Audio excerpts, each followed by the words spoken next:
এতদিন আপনারা এফডির ব্যাপারে অনেক কিছুই জেনে গেছেন আশা করি।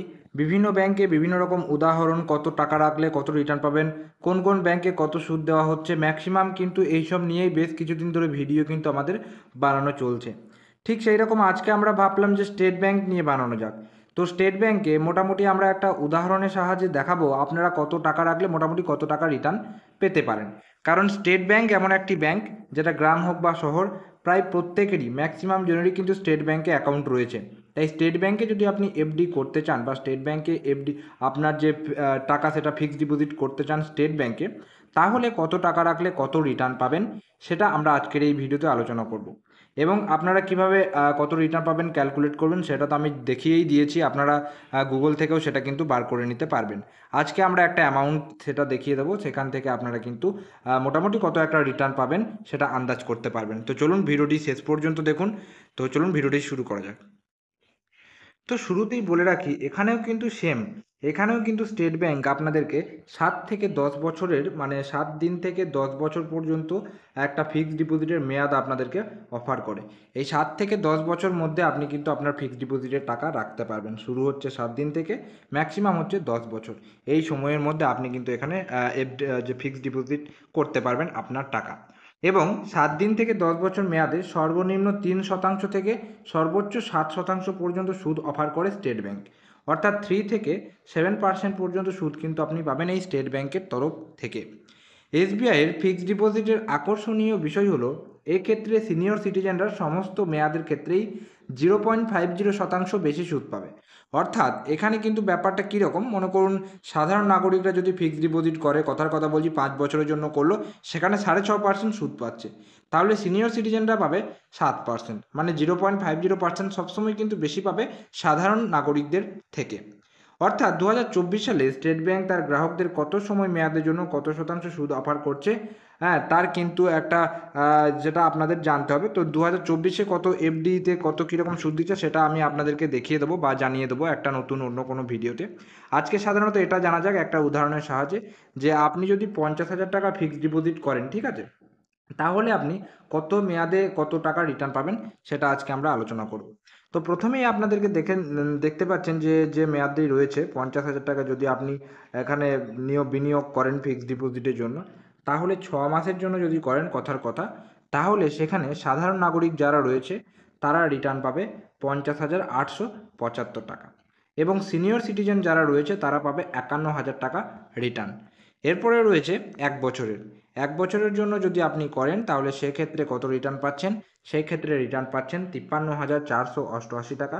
অর্থাৎ 50,000 টাকা আপনার আসল, প্লাস 3,488 টাকা হচ্ছে আপনার সুদ, যেটা আপনি এই 1 বছরের মেয়াদের জন্য যদি ফিক্সড ডিপোজিট করেন তাহলে সেক্ষেত্রে পাবেন। এটা সেই ক্ষেত্রে যদি এটা সাধারণ অর্থাৎ সিনিয়র সিটিজেন হয়ে থাকে, তাহলে সেক্ষেত্রে সে পাবে, সিনিয়র সিটিজেনরা 53,751 টাকা এই ফিক্সড ডিপোজিটের থেকে 1 বছরের মেয়াদে। 2 বছরের জন্য যদি করেন তাহলে সেক্ষেত্রে পাচ্ছেন 58,011 টাকা, অর্থাৎ 8,011 টাকা বেশি। এবং সিনিয়র সিটিজেনরা যদি করেন এই একই মেয়াদে, তাহলে পাবেন 53,858 টাকা, এই 3,858 টাকা বেশি পাচ্ছেন। এবার রয়েছে 4 বছরের জন্য। 4 বছরের জন্য যদি আপনি ফিক্সড ডিপোজিট, 3 বছরের পর 5 বছর, 5 বছরের জন্য যদি আপনি ফিক্সড ডিপোজিট করেন তাহলে সেক্ষেত্রে পাবে কত, 69,021 টাকা। এই প্রবীণ নাগরিকরা এখানে কিন্তু প্রবীণ নাগরিকরা, ভুল বললাম, সাধারণ যারা রয়েছে তারা এখানে পাবে কিন্তু 69,021 টাকা। এবং প্রবীণ নাগরিকরা পাবে 72,497 টাকা। অর্থাৎ দেখতে পাচ্ছেন একটা ভালো একটা, যত সময় বাড়ছে তত কিন্তু আপনি একটা ভালো টাকা রিটার্ন পাচ্ছেন। এবার দেখা গেল আপনি 10 বছরের জন্য যদি ফিক্সড ডিপোজিটটি করেন তাহলে সেক্ষেত্রে সাধারণ নাগরিকরা পাচ্ছে 1,01,068 টাকা। 50,000 টাকা ছিল আপনার আসল, আরও 50,800 টাকা পেয়ে যাবেন। সেক্ষেত্রে আপনার হবে আরও 51,800 টাকা পেয়ে যাবেন। সেক্ষেত্রে আপনার হচ্ছে 1,01,068 টাকা।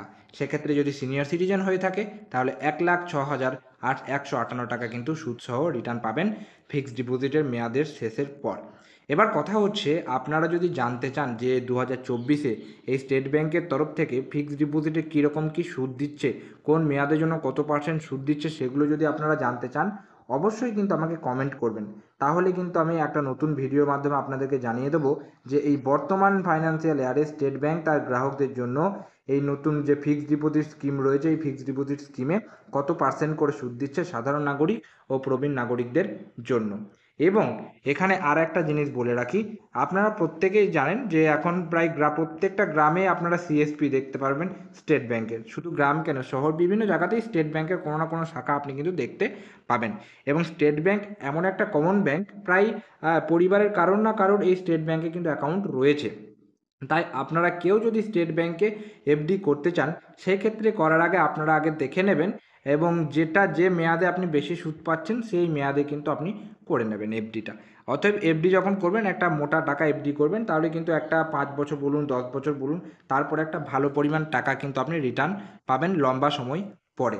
তাহলে এটা আপনাদেরই কিন্তু ভবিষ্যতে খুব ভালো কাজে লাগবে।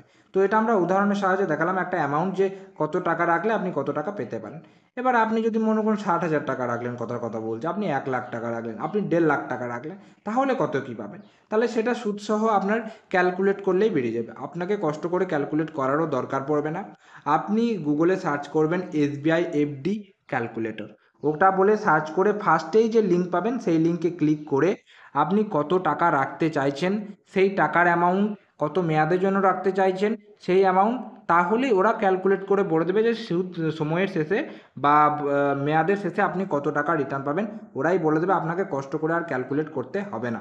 কারণ যেহেতু এটা চক্রবৃদ্ধি হারে, অর্থাৎ পার এনাম এখানে কিন্তু সুদ ক্যালকুলেট হয় এবং চক্রবৃদ্ধি হারে এখানে কিন্তু সুদটা প্রযোজ্য হয়, সিম্পল ইন্টারেস্ট কিন্তু নয়। এক্ষেত্রে চক্রবৃদ্ধি সুদের হারে কিন্তু আপনাকে ক্যালকুলেট করা হয়। চক্রবৃদ্ধি সুদ কীভাবে ক্যালকুলেট করতে হয় সেটা কিন্তু মাধ্যমিকের সিলেবাসে আছে, আপনারা চাইলে গিয়ে দেখে নিতে পারেন। সেইভাবেই যদি আপনারা ক্যালকুলেট করেন, একদম ইজিলি কিন্তু আপনাদের বেরিয়ে যাবে যে আপনারা কীভাবে কত টাকা রিটার্ন পাবেন। তো যাই হোক, এই ছিল আজকের আমাদের ভিডিওটি কেমন লাগলো অবশ্যই কিন্তু কমেন্ট করে জানাবেন।